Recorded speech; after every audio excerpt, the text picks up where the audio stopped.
I'm David Freiberger. And I'm Chad Reynolds. And in this video, we're going to show you how to install a distributor.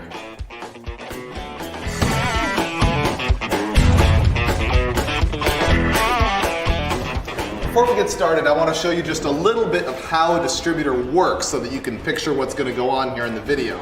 If I take off our cutaway distributor cap here, you can see that there's a reluctor and a pickup inside the distributor. And as the distributor shaft turns, each one of these little teeth passes by there and triggers your electronic ignition when to send a spark.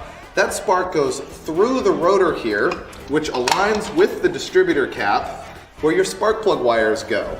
And as you can see, the terminal on the rotor spins around to send sparks to all the 8 cylinders in the engine. And of course, we're assuming you have 8 cylinders, as you should. I showed you how the shaft rotates inside the distributor, but you can see this one that is installed in the engine, the shaft won't turn because it is meshed with the camshaft inside the motor. But the housing will rotate independently of the shaft, and that's the setting that we need to get correct in order to align the rotor with the #1 spark plug terminal, which is what you're going to learn when we next show you how to actually install the distributor. We're going to cover 2 scenarios for installing a distributor in your engine. Later on in the video, you're going to see how you would do it if you're starting completely from scratch. But first, we're going to show you how to install a distributor on an engine that already has a working distributor. We're doing it here at Westech Performance Group on an engine dyno, but it's exactly the same scenario if you do it at home in your car. Before we begin, it's really advisable to know what your engine's firing order is and where the spark plug wires go on the distributor cap. You can find the location of your #1 cylinder and your firing order and your direction of distributor rotation all online or in your service manual, but here's a few tips. First, if you have a distributor that has vacuum advance, point to the vacuum advance canister like this, and it will tell you which way your distributor rotates. In this case, it rotates this way. So this distributor on the small block Chevy rotates clockwise, which means that all the spark plug wires go on the distributor cap in clockwise order following the firing order.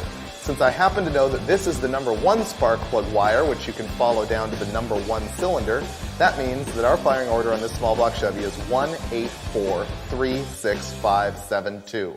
Just good information to have before you start disassembling anything.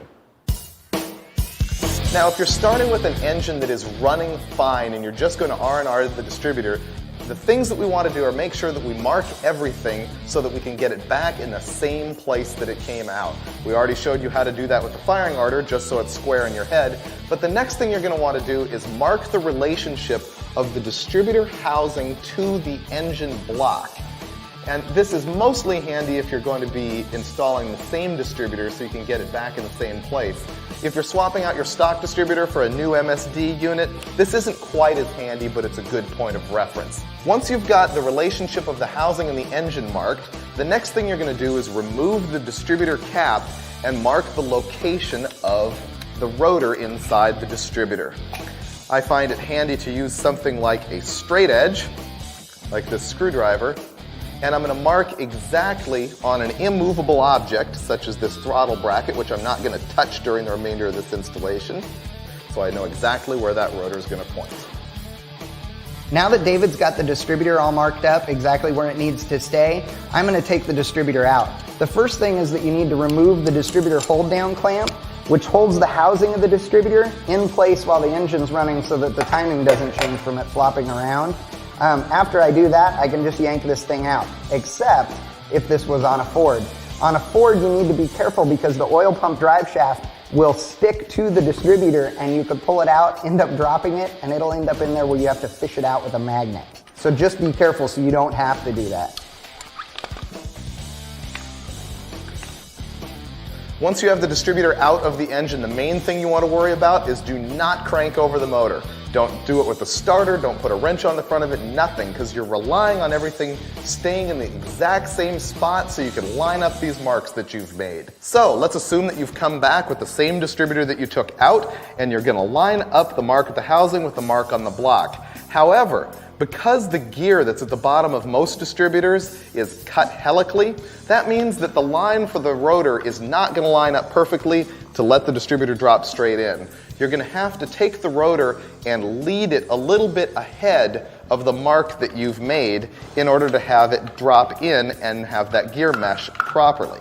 For example, you see that right now I've got the rotor perfectly lined up with my mark, but the distributor won't go in. I'm one tooth off. That means that I want to lift it up and just move one tooth back on that gear, and sets right in like it was meant to be.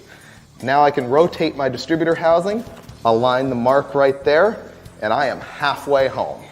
Once I've got the housing all lined up and the rotor pointed in exactly the right place, I can reinstall the distributor hold down clamp to hold the distributor in position, making sure that it does not move anywhere. If I'm reinstalling my old distributor, I can simply put my old distributor cap back on right in place and I'm ready to go. But many of you will be installing a new distributor, which means you've got a new distributor cap to deal with, like so. And I could bet you can see the problem coming, which is how are you going to know where all the spark plug wires go? Well, in this method, we're going to make it really simple by just taking the wires and moving them on the cap directly from your old distributor cap to your new one. The distributor caps have some identifying features on them, such as the location of the hold down clamp, and you can use that to eyeball where the terminals match up. For example, this is the number 1 terminal on the old cap, this is the number 1 terminal on the new cap right here. So that means I can just start taking off spark plug wires and move them in perfect order all the way around the cap. That's 1, that's 8, that's 4, and so on, all the way around the cap. And you can double check your work simply by following the spark plug wire down to the cylinder to make sure it's going to the right place.